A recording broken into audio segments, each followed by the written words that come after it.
Hey guys, Rob here. I'm back with another video, and today I'm going to be finally showing you guys my PlayStation 3 Game Collection. Now, as you can see, there are quite a few games to show. I think there's about 53 games here, so I'll give you a quick opinion on each game.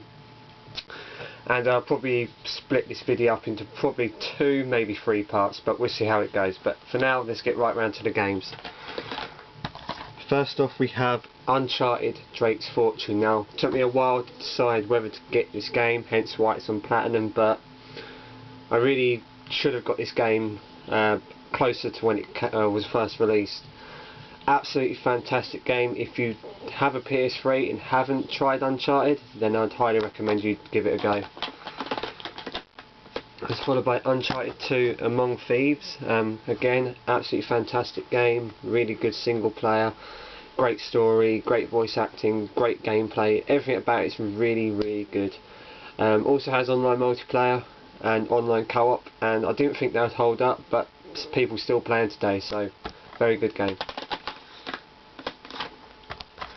Next we have LittleBIG Planet. I'm quite fond of the LittleBIG Planet games, main reason being because out of the blue I've got an email from a media module, Sony, inviting me to take part in the early beta access for the game, so I got to play this game months before anyone else, and I was very happy with the game, and when it was released I was not disappointed.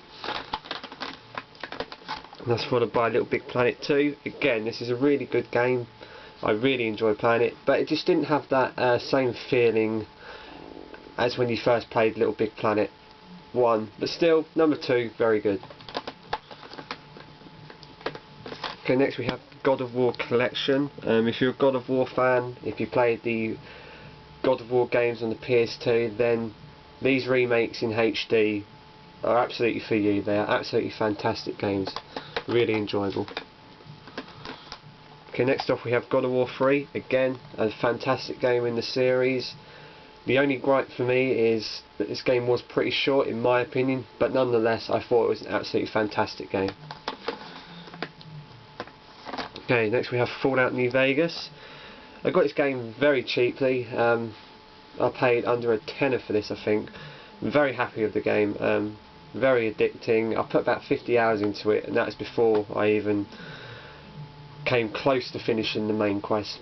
Absolutely fantastic game. If you're a fan of Fallout games, role-playing games, then I'd highly recommend it. Okay, next 2 games we have are Fallout 3. Again, very addictive. I prefer Fallout 3 over New Vegas. I enjoy this game more.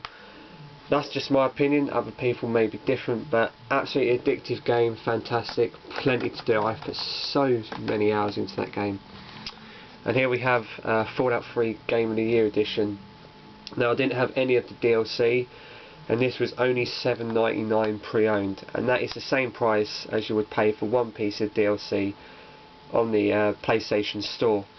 So for that same price I got the whole game and all 5 pieces of DLC, which is fantastic value for money.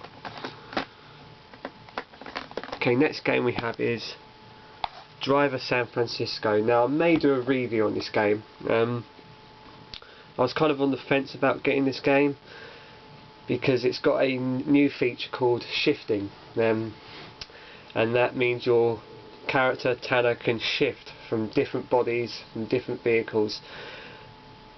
It's not easy to explain, but look it up and you probably have a better explanation than me, but I didn't think it worked, to be honest. It's a very unique twist to the Driver games, but it actually works very well, and it's a very enjoyable game. I'm very happy I got this game upon release when it came out yesterday, so I've barely had this game 24 hours and I'm absolutely enjoying it. It's a fantastic game. A good improvement upon the Driver series, which hasn't been great over recent years. Driver 3 to name. Okay, next we have Duke Nukem Forever. I also picked this game up yesterday along with Driver. I had a coupon for £5 off when you spend £50 or more, so I got Driver and I got Duke Nukem, so I paid about a tenner for Duke Nukem Forever. I haven't played this game yet. I've heard mixed reviews. Some people say it's really bad, some people say it's good if you don't take it seriously, but for the price I paid I'm not going to complain. It's just another game. but I will get around to playing it for sure. Okay, next we have Resistance: Fall of Man. Now this is one of my original PlayStation 3 games, one of my first games when I purchased my PS3, and when I first played this game it kind of warranted the purchase of the PS3. An absolutely fantastic game, still great to play today. Okay, next we have Resistance 2, great follow up to the first game, very good story, very good gameplay. The online multiplayer was okay, but I didn't enjoy it as much as other people.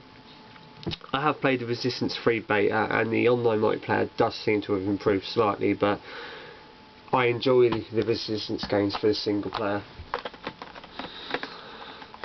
Okay, next we have Motorstorm. I also got this when I first got my PS3. This is a fantastic game. I really enjoyed this game. It was very addictive. I still play it now and then, but it's dated a little now. Okay, next we have Motorstorm Pacific Rift. I didn't enjoy this one as much as the original, but still, nonetheless, it's an absolutely fantastic game. I do recommend it to any off-road racing fans. It's a really good game. Okay, let's move this file here.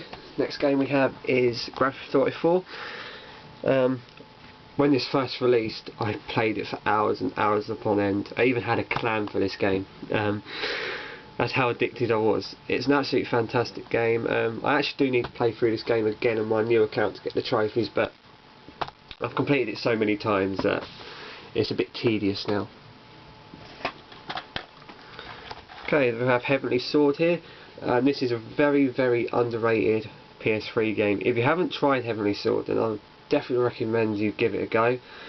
It plays very much like God of War. Obviously you take on the role of a female character, but the voice acting on this game is absolutely fantastic. Really good game. I'd highly recommend it. Very underrated. Okay, next we have a few Call of Duty games. Call of Duty 4, this is my first Call of Duty game, and in my opinion, still the best today. Absolutely fantastic. I have had absolute blast playing this game. I still enjoy playing it now and then, but there are a few hackers and modders about, which does ruin the experience, unfortunately. Okay, next we have Call of Duty World at War. This was an okay game. The only thing I really enjoyed about World at War was the Nazi zombies, but it was a pretty good game nonetheless. And that's followed by Modern Warfare 2. I really enjoyed this game on release. I thought it was absolutely fantastic online, but after a while the modding, the hacking, all the glitching came along, and it really did put me off the game. I still play it now and then with friends, but I don't play it often, which is really unfortunate because it was a fantastic game. Okay, next we have Tomb Raider Underworld. I nearly said Tomb Raider Legend then. This game was actually given to me by a friend. I have not played it yet, so I can't give you an opinion on that one. Next we have Bioshock. At the time I got this game, I did not have a 360, so when this came out on the PS3, I got it day one. An absolutely fantastic game. I really enjoyed it. I think I've completed it 1 or 2 times. Brilliant game. And that was followed by Bioshock 2. Again, really good game, but I didn't enjoy it as much as the first one, and I have yet to finish this one yet. It does have online multiplayer, which I actually did really enjoy, but I don't know if people are still playing it or not. Okay, I'll leave it there for part 1. Please come back for part 2. Thank you for watching, and please leave any comments.